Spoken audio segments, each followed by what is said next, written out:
Hi everyone, this is Modern Marketers by Think with Google. I'm Joshua Spanier, VP of Media Lab within Google Marketing. I lead teams around the world who plan, invent, execute, and measure marketing programs on behalf of Google's brands. Each episode, I talk to game-changing marketers and founders who are delivering modern marketing today.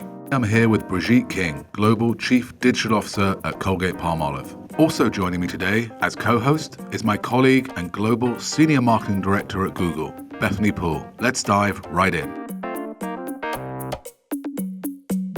I'm here today with Brigitte King. Hey, Brigitte. Hey, Josh. How are you?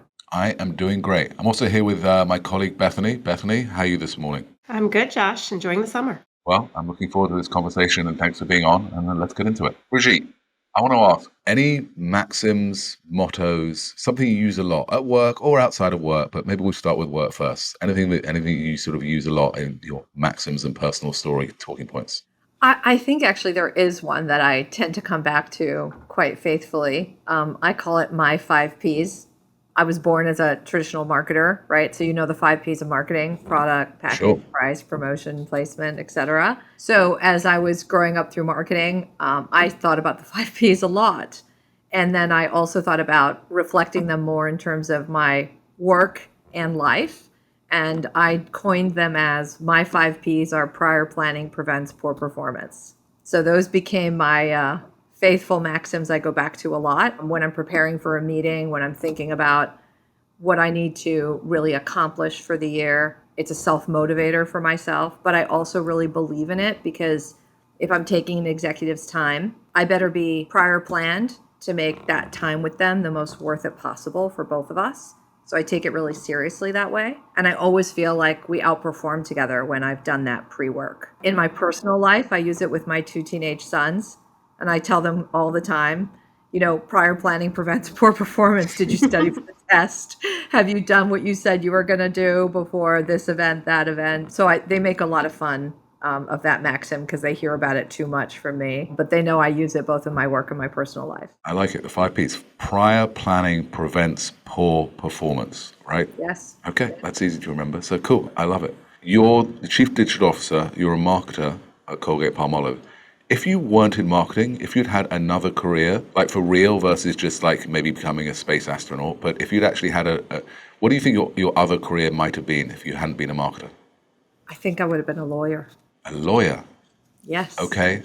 You admit to that. That's great. I admit to that. For me, the idea of arguing your case is just as relevant to me in business as what I think attracted to me about it in the law.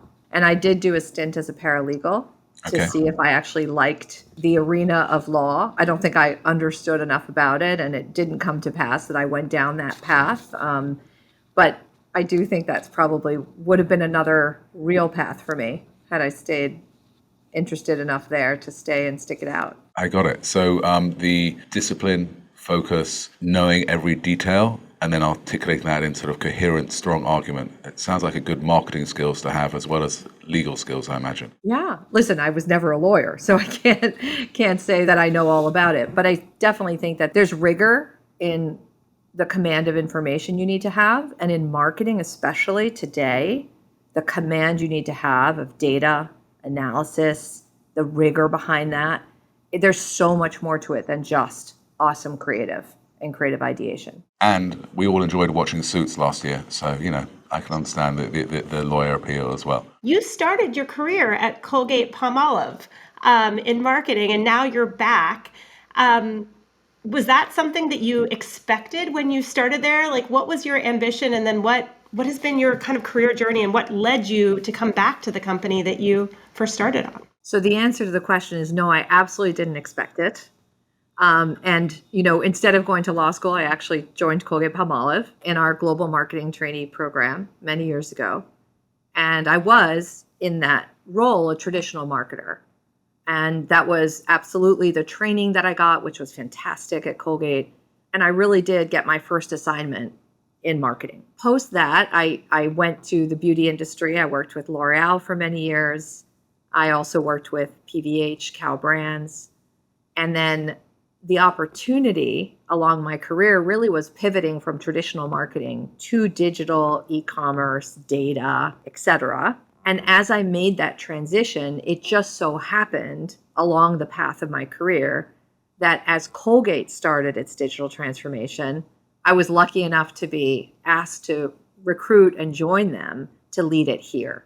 So some people have talked about that as being a boomerang person. I also boomeranged at L'Oreal because I was there for many years. I left to do the Cow brand stint and then actually rejoined L'Oreal many years later. So I've had two boomerang moments, neither one of which were expected nor planned. So that should throw away my 5 Ps, right? Because I didn't plan for those, but they happened that way. And I couldn't be more grateful. And also, I think, luckier to also understand that you have to, take risks and open yourself up to opportunities. And it just so happened coming back to Colgate was a really awesome opportunity. And I feel so glad to be able to bring back my knowledge of what I've learned throughout my career to the Colgate I started with. Is there anything at work that makes you nervous anymore or still? I think that I used to get more nervous than I do now, but it took a long time for me to be able to say that. Big, large executive level meetings would definitely get me nervous. But guess what I used? My 5 Ps, always, for those meetings. And that really helped a lot. I'm not the kind of person who wings it, so I really expect myself to be prepared, and I'll do what it takes to be prepared. But, I think anybody still gets nervous. It's normal. I also consider it a bit of a fuel, right? If you're not nervous, then you might be getting complacent. So I'll give you an example. Recently, we had to present to our board of directors and talk about Gen AI. Well, guess what? We should all be nervous. It's new, it's different. Not everybody knows everything about it, but we had to go and talk about it and be, well-researched and knowledgeable enough to have an informative conversation about it. So yeah, I got a little nervous for that. I can understand that. And at this point, no one knows everything about Gen AI. One of the challenges I definitely see for myself is the breadth of knowledge, tools, processes, skills that a marketer needs today. It is almost overwhelming. And there are many times I have to take extra time to research things because I don't understand what they are. So I do it on my spare time, as it were. But I'm in many occasions feel like I don't know what the hell is going on. And so I need to try and learn more. And usually that's after the fact when I've been exposed. Whoops. Well, Brigitte, you talked about planning. I'd love to push back a little bit, planning and being prepared. But the Gen AI stuff is changing every day. How did you approach going to that meeting when tomorrow there might be new Gen AI news? How do you prepare yourself and your team when something is constantly changing so that you represent a well-researched point of view, but also acknowledge that it could change tomorrow? It's a great question. And there's no way to be always perfectly prepared, right? So I think that is a fair question, especially on new things and things that are game-changing for the industry that are still in development or in beta. Everyone's all learning at the same time. But I do expect of myself and my team that we're in an always be learning mode. And so I personally subscribe to tons of emails, blogs, newsletters on Gen AI. They overwhelm my inbox, but I make it a point to read as many of them as I can, whether it's on my commute home or in a break, so that I am constantly keeping myself in the know enough to do the type of leadership job I need to do. And having a great team around you that's also sharing information and making sure you're seeing something that they found particularly revealing on the topic or insightful is great. So we have a bit of an always be learning mindset as a team at Colgate. I've spent a lot of time trying to force myself, because initially it was force myself to use Gen AI tools and actually think about things you could do. And it takes a little bit of mental training, but I was coming back from Cannes, the week after Cannes, both of us were at the Cannes Advertising Festival, and someone shared with me a YouTube channel which has all 25 Grand Prix winners from Cannes, the award films, on YouTube. And I got Gemini 1.5, and I asked Gemini 1.5 to watch all 24 films. And then I asked a whole lot of questions about what made them good films, what made them good entries, what can you tell me about the industry today and what they value.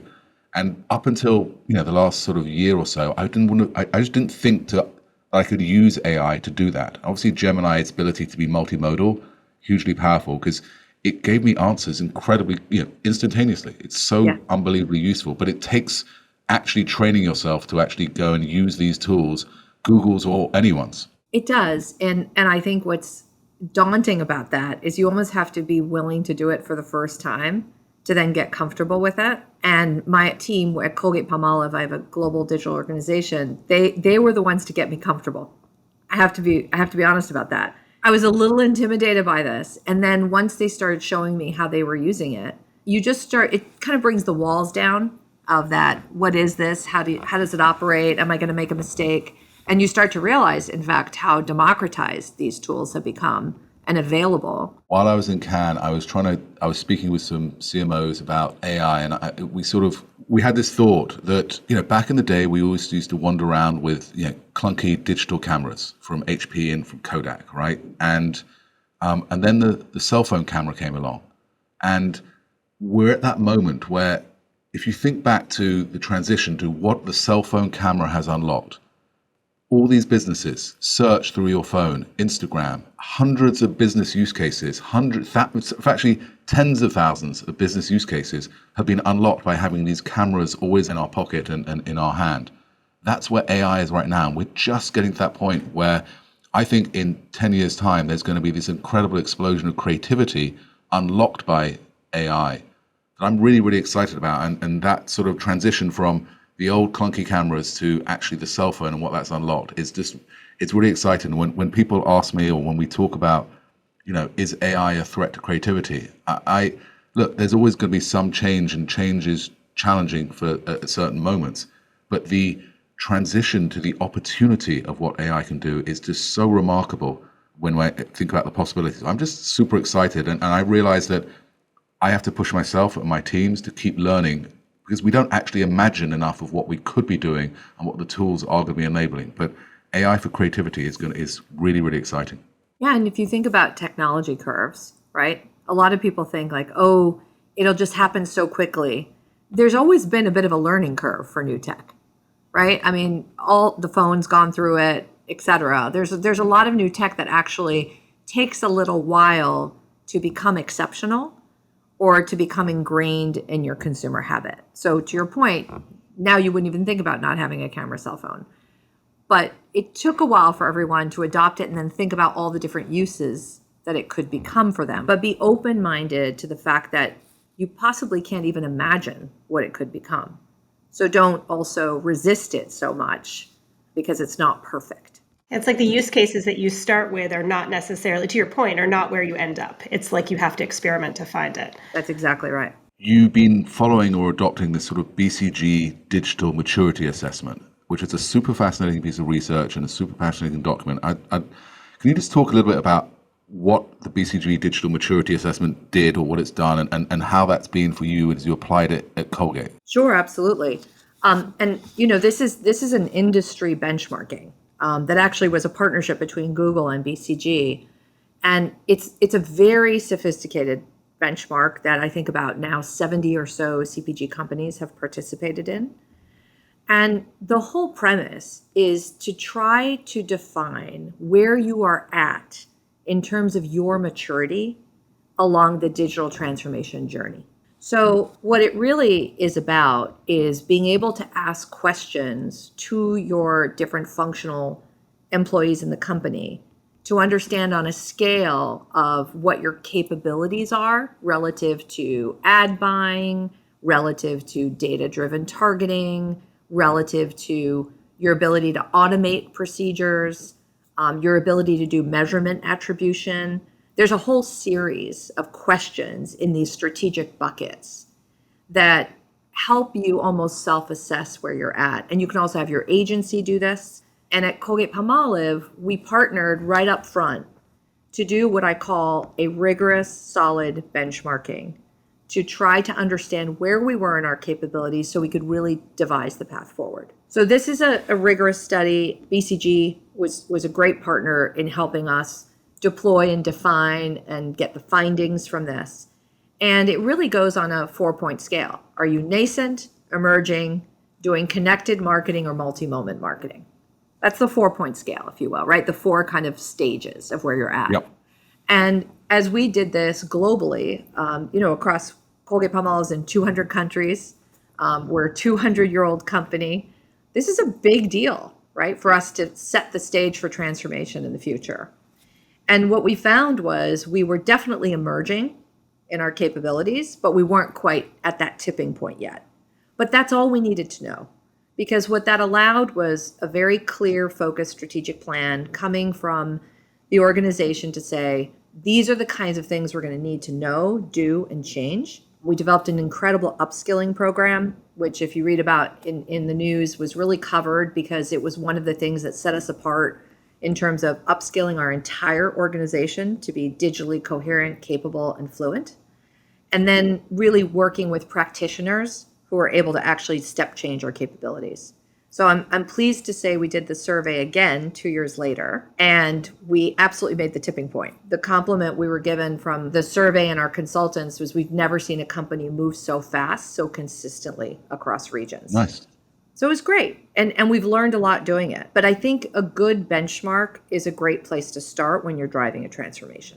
Can I ask a question? Because CPGs you're often being sold by other people in, Walmart or Target or Boots or, Carrefour, wherever you are around the world, right? Which has classically led to, not having clear purchase data or sort of first party data signals. Have you offset that, or is that just a complete myth and actually you're sitting on mounds and mounds and mounds of first party data, which is brilliant for you? So I'm definitely not going to tell you how much first party data we're sitting on. Okay, good answer. I will say this. We absolutely partner with our retailers. They're core to our business. So whether it's Walmart or Walmart.com, our job is to partner with our retailers in service of advancing mutual business goals, right? Increasing their traffic, increasing the exposure of our brands, again, to convert offline or online. That is the goal. And our retailers and our e-retail business is quite significant. And we're very focused on partnering with retailers for that. But we recognize that the future of digital also involves having a data strategy. And that also involves acknowledging that first party data plays a role in how we're going to target more effectively. And we need a data strategy that will get us there. Makes sense. Colgate and CPGs and a lot of brands built their brand through the, relatively easy, it turns out, ability that people were not forced to watch television. It was very easy to reach people with television cost effectively in 30-second and 60-second increments. That is clearly far less so today. And some of the modern marketing principles I'm speaking about on this podcast and with other CMOs is this notion of stopping thinking about campaigns with a start and a finish, stopping thinking about the moment where we want to tell the world, oh, we have something to say and you should pay attention, and more a sort of 360-degree and 365-day mentality that marketing now is every day sort of in the trenches, as it were, but also this continuous, always-on messaging approach, which requires you to be, in your words, relevant and more authentic and participatory through the year. And that's where influencer marketing really seems to play a role, because you can cultivate and grow that sort of community of fans and evangelists sort of ongoing as part of a continuous drip of positive sentiment towards the products and the products we're trying to move as a business. Absolutely. And that's what I think we were talking about earlier, right? This is why marketing can feel so overwhelming today. The days of one way to reach a consumer are not applicable. There are many ways to reach a consumer, and there is a very distinct and somewhat scientific technique for you to define what your ideal mix needs to look like to create the right reach, frequency, and relevancy in content to reach consumers today. And so it's exponentially more complex, right? With media fragmentation, duplication of reach, understanding what content actually moves the needle. To your point, very different than here's my 30-second TV spot, here's my news, let's hope it gets through. And so I think your point around always on is very relevant. You need to be creating integrated brand experiences. And we actually have teams at Colgate called IBE leads, integrated brand experience leads, whose job is to create consumer experiences at scale with the right media mix, with the right content, with the right targeting. And that's a very modern way of driving marketing today. So you just described this sort of integrated brand experience team. What are the skills that you look for? What are the people who are really on your team being successful? What are they bringing to the table that is new from previous ways of working? Look, I wouldn't say that there's one cookie cutter mode for this, but I will tell you there's certain skill sets that become foundational to be successful in that role. You have to be data-led, you have to be consumer-centric, you have to be collaborative, and you have to be passionate about getting the business result. And those are maybe some top-line ways I would describe the most successful IBE leaders. The job is not an easy job, but I think that when you can command the data and the insights from that data to inform better decision-making, when you can take a look at consumer insights and how you focus on people, how they use the products, and therefore what's relevant to them, and how you think about that inspiring the big brand ideas or the job you're trying to do, how you make sure you're still very business-centric, to your point, right, about it's not enough to just have the creative idea. It's about executing that idea in a multi-channel environment to make sure the brand experience is right and you deliver results, whether it's a better ROI or an efficacy piece in a piece of work that you can actually show move the business. The job of advertising today is harder than ever before because you're expected to be able to create it, execute it, and measure its impact. The measurement piece is clearly incredibly important. Within Google, we have various rules of thumb, but we basically say we want to be able to make absolutely unequivocally accountable at least 70% of everything we're doing, and leave 30% to be on a path to measurement, but actually allow us to, experiment. So we don't just paint ourselves into a single corner. We can only measure this one way, so that's it. We're not doing anything experimental. Just talk a little bit about your sort of approach to innovation, to measurement, to new metrics. I mean, influencers, these are all things which didn't exist 5 years ago or 10 years ago. So how do you adjust and how you sort of kept pushing for innovation in the world where you also need accountability for your CFO? So it's so great what you talked about, right? Your 70-30 kind of approach, which is, you want to allow room to experiment and room, quite frankly, to test and learn and fail. And I think it's the job of any good leader today to make sure they understand how to strike that right balance. Of course, you're accountable to your CFO and your CEO, and as we all are, accountable to your business stakeholders to show results on the investments or the spends or the resources we're applying to things. But any good leader also knows that they have to kind of protect that 30% you were talking about, Josh. They have to allow for experimentation and, room for failure. That's a really uncomfortable leadership principle, especially when you're the one in the accountable job. So one thing that I think we have instilled at Colgate, which has been really important for us, is one of our values is being courageous. And being courageous at Colgate also means the ability to admit when you might have failed, the ability to share that you've learned something through failure and that you need to move on and through it. And that's an incredibly difficult leadership principle when the stakes are high, when everyone's looking for bottom line results. But it is part of the culture that the company has created to enable, and I would say protect that 30% you're talking about. So we have test and learn budgets. The team valiantly, works on their budgets to make sure they have room to experiment and room to try things that may not always work out. And as a leader, I have to respect that. And I have to make sure that they're okay and we're okay with that as a group, and I will have their back. Is there any examples you can give us of where you learned something new, some innovation proved out, something that your team did that you're really proud of in terms of pushing the business forward that you can speak to? Yeah, there is an example, certainly in e-commerce, where the team has been working to really improve the content on our product detail pages all around the world, across all markets. I mean, can you imagine the number of SKUs and content slots we're talking about here? That's huge. But they know that there's room to improve. And they've been trying really hard to figure out how to crack that. And actually, the team proactively came to me and said, we want to experiment with some Gen AI tools that aren't approved by the company yet, for us to be able to see if we can crack this issue using that, right? Because you're talking about tools that can create imagery and copy really quickly, and we can maybe speed up this whole process. So the risk for me was, okay, experiment, right? But I don't even have approval yet on all these tools and what we're willing to use or not. This is the point we talked earlier about, right? Where things are new and still evolving every day and very dynamic in Gen AI. But, I had to say, go, I have your back. Now, of course, you talk with your team and you try to make sure you're setting parameters to keep it safe. But what they were asking about was not a risk proposition, right? It wasn't sharing anything outside the company that would put us at risk in any way. So you have to be, as a leader, make sure the guardrails are there with some rationale to help your team not go off the rails. But what was fantastic was they kind of pushed the envelope. They were like, this may not work, was the going in thing. And we may be using something that we don't even know if we can use yet. But the answer was yes and yes. And then guess what? The most incredible thing was some of those tools that we actually did all the work on did not get approved. So we had to replicate the work with an approved tool. So it's a lot of work, right? But guess what? They were doing exactly the right thing.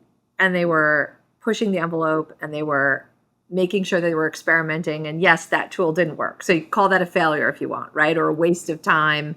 But it wasn't. That's the point. They took all that experimentation and applied it and learned so much in how to do it well, right, and faster. So kudos to them. And that is not something that a leader honestly knows how to do. It's where you have great teams, where they show up. And your job as a leader is to make it a safe space for them to experiment with the guardrails. I love that. Brigitte, I was reading about your Bright Smiles, Bright Futures initiative within Colgate. Tell us about it. Bright Smiles and Bright Futures is a program that we've had at Colgate since the early 1990s. I think it started in 1991.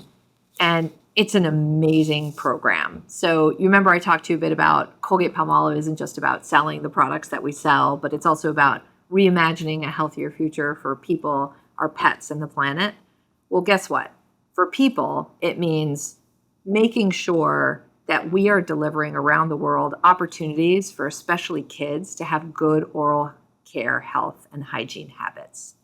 Because we know that root caries and cavities are a big problem around the world in many different societal environments and countries.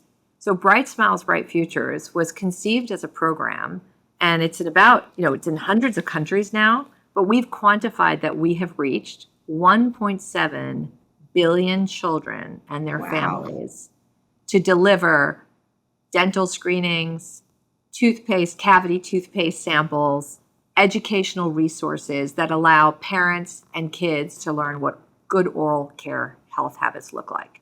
Because it starts young. You all remember brushing your teeth, right? Or being taught to brush your teeth. Well, imagine, not having a lot of those resources around you. And Colgate-Palmolive takes it really seriously. And Colgate, the worldwide brand for toothpaste, it's a really important give back moment where we feel very strongly that we have to reach communities that need support and resources and education to learn what good oral care health is. Because that's so important for your lifestyle. It's so important for your health long term. There's so many studies that show good oral care health is good for your health.